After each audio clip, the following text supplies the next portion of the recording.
Right, this is a slightly different type of video. I'm here today to announce a new venture in the Star family, Star Recruitment. Um, Over to you, chaps. Can you explain what Star Recruitment is, please? Well, Simon, great to be Okay. here with you today. Great to be here. Um, I've known Simon for the last 4 or 5 years in his role as PR officer for the GBGB, the Great British Greyhound Board. And Simon always used to come for a chat at Toaster or when he was racing, and he came for coffees here regularly for us to talk about preparation for the Greyhound Derby and other things like that. And recently, Simon decided to move on from the GBGB, although I know that he's still very much on good terms with them.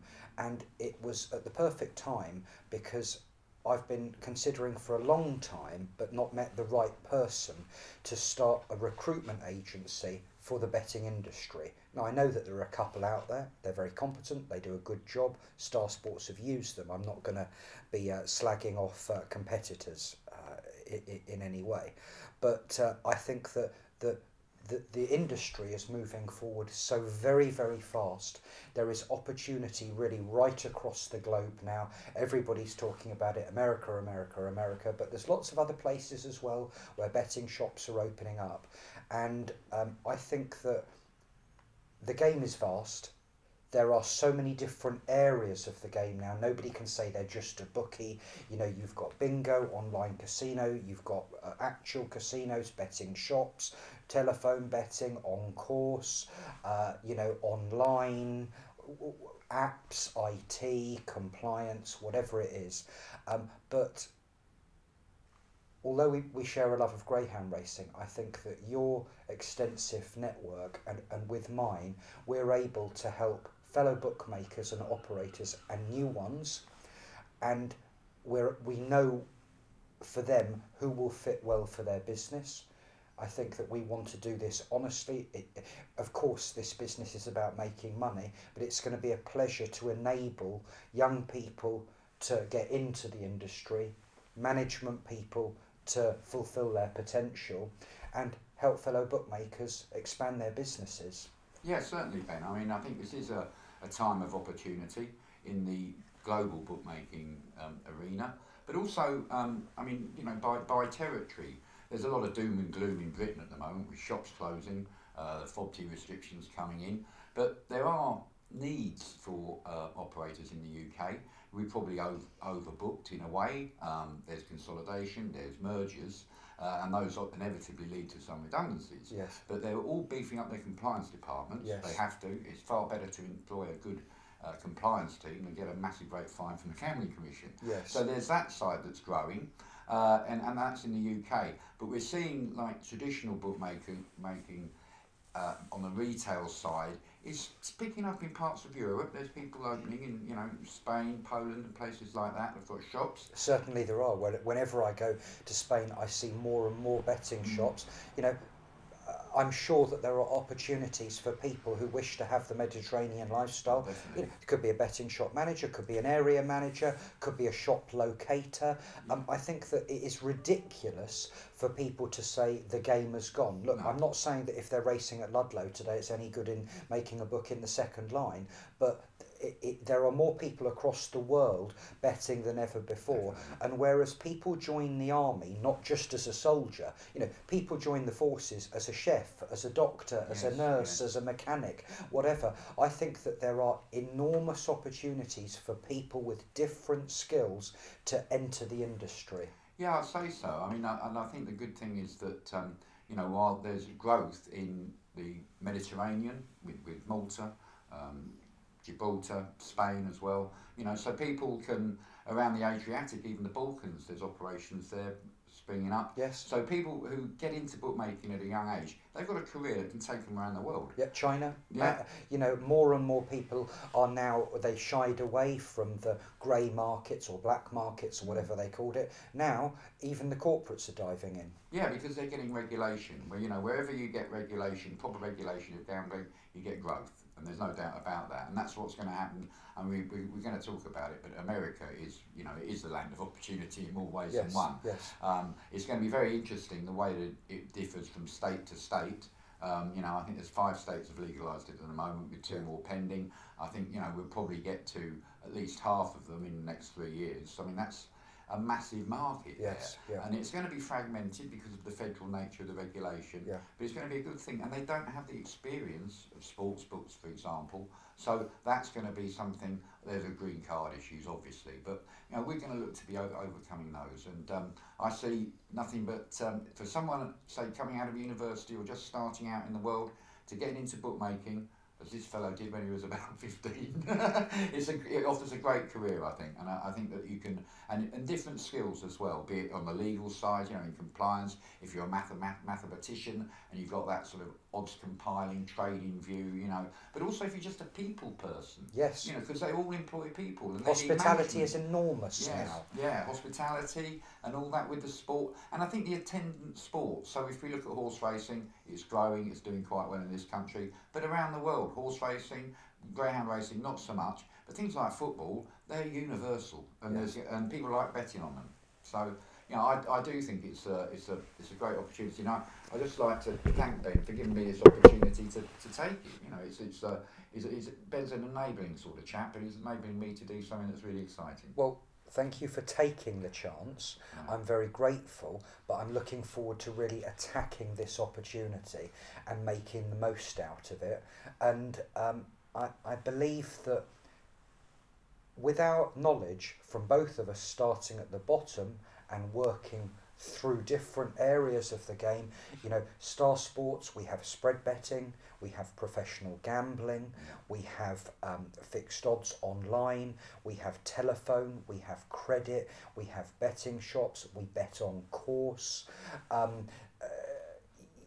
We have diversified, okay, and I think that with that experience, we're able to advise a young person who wants to set out a career ladder. I mean, something that I think is sad now, but is a reality and something that you and I can't change, is that there is no such thing as a job for life now. No. I mean, you said it yourself. Look, when we entered the industry, you'd meet people and they joined Ladbrokes Corals Hills their first day out of school, and they'd gone on for 30 years, and they'd worked their way right to the top, hadn't they? Ralph Topping, perfect example. Well done to that man. Yeah. But now with mergers, with the fact that I think that people now, they can of course stay at a firm for their career. They can try to, but I think that it's less like that. When I had my first job, my parents said, look, on death you'll be leaving your first job in under 2 years. It looks ridiculous on a CV now. I think a lot of people now, if they go to Malta or Gibraltar, or they go and work in London and they stay in a job for 2 years, people say, you've got stickability. I wouldn't say that, but I think a lot of other people would. And I believe that something I've learned as I've gone through the gears, and I've learnt to run faster, and I've diversified, is that you've got to have the right management team. Yes. Now it doesn't always mean when you're starting a business that you need a full-time PR man, you need a full-time FD, right? I'm not saying that you always need that. We will be offering consultants to smaller firms who are looking to get going, but I think that the management team that you have is so important, and I know that I'll be able to advise fellow bookmakers and operators on that. Yes, and I think that's the thing about management. I mean, I'm meeting people now who have got years of experience in the game, who might only be in their mid-40s. Yes. But they're senior people. Yes. And they've maybe moved around and worked in different jurisdictions. Yes. And they're looking to bring that experience, and that's great for a startup. Yes. And they're really commanding good salaries, those people. There's no doubt about it. They really are. Because if you want to start up an Asian-facing business from operating with a Maltese license or something like that, you're going to have you need someone in there who knows exactly what they're doing, how to build new business and things like that. And those people are they've got a premium. 100%. I think that something that I wake up in a cold sweat with at night is the thought of being fined £1 million by the Gambling Commission, right? You know, they've done their job. They've put the fear of God up bookies. Yeah. Now, I think that whereas before I might have said, well, that bloke over there, he's not very busy today, he can go out the back and do a bit of compliance. Now, I can't take that risk. No, I need somebody who is qualified, who's got the right certificates, who can speak to the Gambling Commission, who knows the rules and will protect me from them and look after my clients correctly, etc., etc. But also, something that I've seen is that with betting shops opening throughout Europe. Now you've mentioned Chinese betting there. Now I'm not saying there's betting shops in China. Obviously there are Hong Kong Jockey Club ones in Hong Kong, but there's not shops across China yet. But I mean, you've got to have a local expert. Yes. You know, the firms have gone to places like Italy and Spain and they've had their bums smacked because they've said, well, yes, that's the way you do things. That's not the way we have betting shops. And they've tried to open in a UK betting shop exactly how it is in the centre of Milan or in Madrid or whatever. And they've said, no, that's not how we like it. No. You've got to have that local area knowledge, either with a senior member of your management team or to partner with somebody. Yes. I think partnerships are quite important. This is what we're seeing in America. Yes. I mean, British operators have already been over there and have formed partnerships with people. Yeah. I think they're finding out that they're not perhaps as dominant in partnerships as they might have hoped. No. You know, and you know, America is known for its protectionism. But, yes. You know, but I think that's. I mean, I saw that to a certain extent in Spain. I remember when Ladbrokes opened up with Sportiva or somebody, a local operator, who was mainly doing Sportium. Yes, they were mainly doing.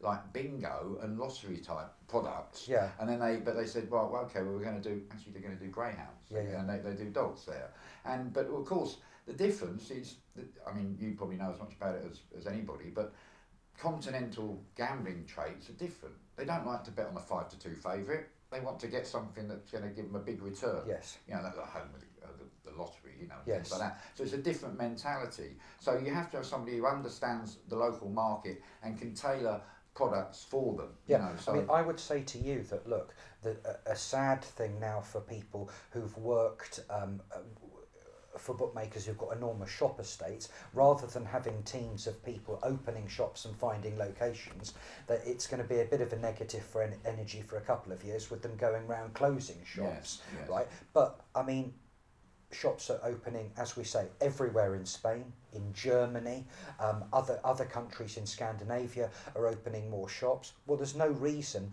that people who have a real talent and flair for knowing, look, no, you should not have a shop on that side of the street. The shop needs to be on this side of the street. The entrance needs to be here, or they've been clever, as you see, and there's an entrance both sides of the shop to go in, so it's almost two for the price of one. There's no reason why those people can't go and help bookmakers in Europe. No, there's also, although we're saying that retail betting is going to struggle in the UK over the next couple of years with shop closures, very interesting to see some machine operators opening arcades again. Yes. We thought that was a thing of the past, but they're seeing an opportunity as brands like Scientific Games are moving into that area because they realise that people who actually wanted to play the FOBTs or wanted to play machines, they still want to play machines. Yes. It's just not going to play those sort of machines. They're going to play whatever category machine they can. Yeah. So those people, so if you've been working managing a betting shop, and let's face it, not everybody's going to be able to move to Spain or Malta. No. So you're and locally your betting shop closes, but then someone's opening an amusement arcade. Yes. And they need people in there to work, you know, with much of the same skills, you know, cash handling, things like that, you know, and to be able to spot problem gamblers, because they're still going to be there, you know, there's still going to be that issue. Yeah.